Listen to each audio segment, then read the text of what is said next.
Kita sapa dulu sahabat salehah. Assalamualaikum warahmatullahi wabarakatuh. Selamat pagi sahabat salehah yang dimuliakan Allah Subhanahu wa taala. Mudah-mudahan ini pagi ini ada beberapa pertanyaan yang kita jawab bisa menjadi wawasan buat kita semua. Ustadz, saya mau nanya, kan laki-laki itu sebaiknya sholat di masjid ya.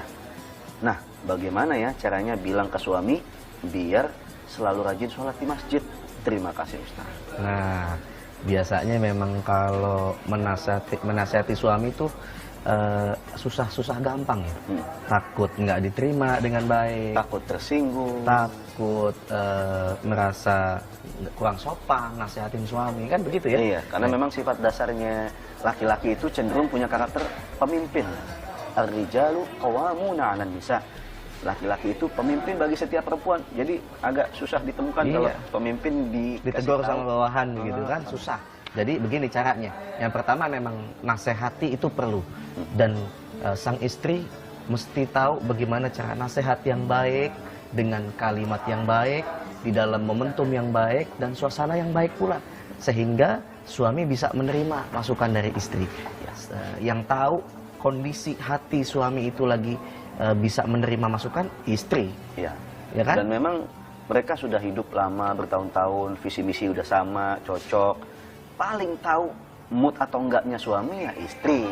Seharusnya ya bisa pinter mencari waktu yang tepat ya untuk bisa menyampaikan kalimat yang tepat untuk suami. Nasihat perlu. Warka'u ma'ar raqi'in, kasih tahu sama suami, dan rukuklah bersama orang-orang yang ruku. Artinya ini perintah untuk sholat berjamaah di masjid tentunya. Lalu kemudian kasih tahu bahwasanya bonus yang dikasih sama orang yang sholat jamaah di masjid itu sungguh banyak dan luar biasa. Banyak, Masya Allah, Tinggal bonus kita, dari Allah. Tinggal kita tanya sama suami, Papa, kira-kira kalau kantor ngasih bonus diambil apa nggak sih? Kantor dia ngasih bonus pasti diambil. Apalagi kalau Allah yang ngasih bonus. Nah, ada bahasa-bahasa yang ya bisa lah pilih-pilih kalimat yang terbaik buat menasehati suami.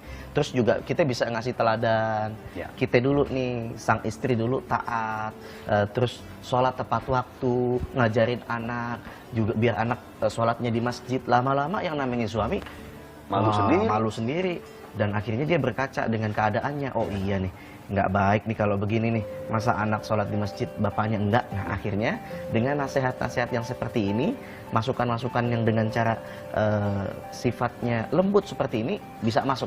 Ya, atau kita ajak kita ke masjid yuk Pak, kita sama-sama sholat di situ gitu. Atau paling dahsyat andalan kita terakhir adalah doa. Kita doain suami di setelah selesai sholat fardu kita.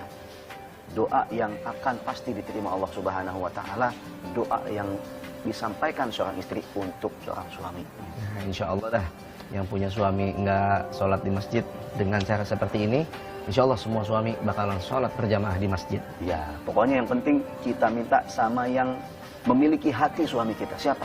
Allah Subhanahu wa taala. Itu pamungkas kita yang terakhir ya.